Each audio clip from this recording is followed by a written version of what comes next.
Hello, 3D Printer Maniac here, and today I have a review of the YFliker lift. Basically, it's called the lift for its red design. It's got the word lift on these two arms and on the front. It's basically it's designed to allow it to wheelie easily. Let me show you. Follow me.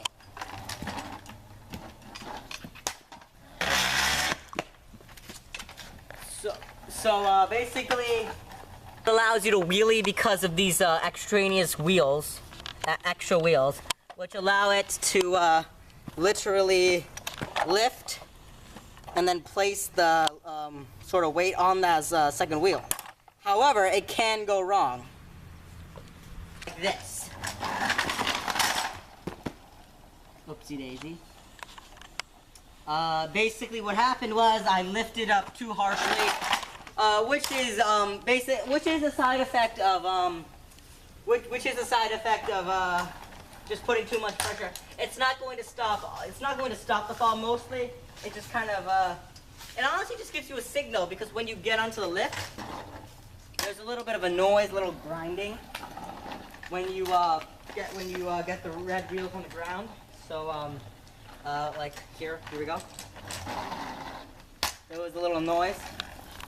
So basically so the YFliker works by just swaying your hips like this, and to create sort of like how fish swim, that kind of motion.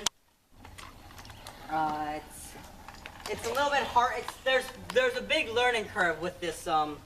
You have to really kind of commit, and you really have to put a lot of effort into, like, sort of because basically because it's a whole new way of moving. You have to sort of sway your hips, and you have to get used to how the thing turns, and how you kind of have to, like, lean in sometimes and stuff, and how to hold the steering wheel and stuff.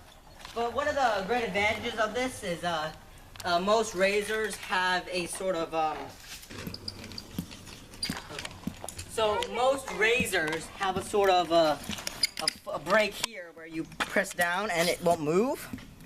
Well, with the YFliker lift, there's a handbrake right there. So because you can't, there's nothing to stop here, because then the other wheel will just go and kind of like. So basically, because if you put your foot down there, then you'll just wiggle around and stuff. So they have the handbrake for you to stop moving. But I mean, and especially if you're going down a hill. However, it is hard to get back up hills because the whole swinging motion, and if you don't really have strong hips, you can get out of breath, and you might as well just kind of do this. But that's another good thing about this, is that it has the ability for you to just run and kind of run like this if you want to get up to speed. Yeah. Actually, and another thing about this is the turning. The whole thing about turning, it's a little bit awkward. You can easily overturn and you'll throw yourself off. You can underturn and just not do anything. So that whole turning, and basically when you're turning, you have to, like, kind of lean in sometimes, and you can just as easily just do this and tip off and fall. But it's mostly about just finding that balance.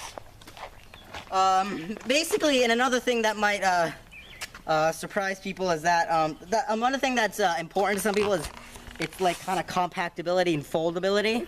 There's these two knobs here. You have to turn them and basically kind of unscrewing,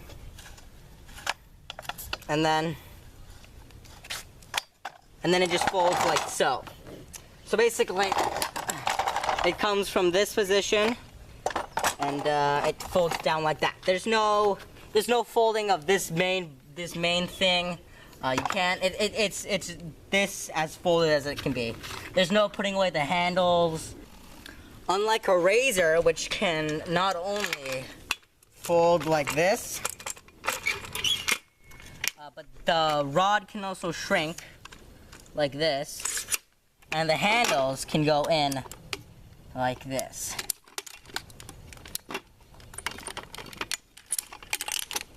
So, all in all, the foldability of the YFliker is not as much as the foldability of like a razor.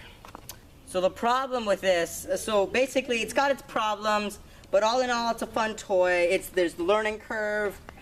Basically the problem is there's a huge learning curve. It's hard to control, and it doesn't, it's not very, and it requires a lot of commitment and a lot of knowledge about how it works. But there's plenty of good things. It's a fun toy. It can get you exercise. It looks cool.